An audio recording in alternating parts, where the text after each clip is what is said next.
pour le groupe socialiste et républicain. Vous avez la parole, mon cher collègue, pour 2 minutes. Ma question s'adresse à Madame la ministre des Solidarités et de la Santé.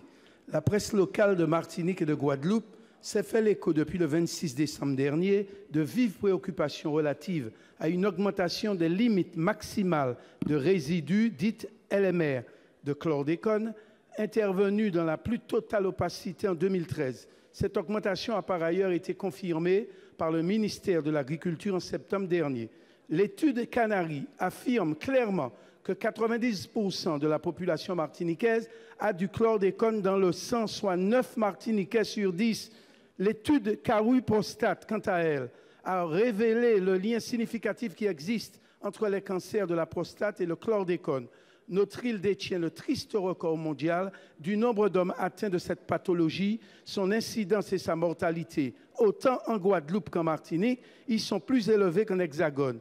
Il en est de même pour le taux d'accouchement prématuré et les cas de puberté précoce, 1,5 fois plus élevés que dans l'Hexagone. Depuis 2008, la ligne de conduite adoptée par l'État était celle de la diminution de l'exposition des populations au chlordécone. Alors je vous le demande, Madame la ministre, cette logique est-elle en train de s'inverser? Pouvons-nous décemment et en toute honnêteté inciter nos habitants à consommer des viandes présentant des valeurs toxicologiques de référence 5 à 10 fois plus élevées qu'avant 2013? Pourquoi ne pas introduire une demande auprès de l'Union européenne afin de revenir aux normes de 2008, beaucoup plus protectrices pour nos populations? Par ailleurs, vous avez plusieurs fois affirmé ces dernières semaines que le lien entre le chlordécone et le cancer n'était pas clairement établi, dû notamment au manque d'informations sur le sujet. Dès lors, ne serait-il pas judicieux de relancer l'étude MADI-Prostate?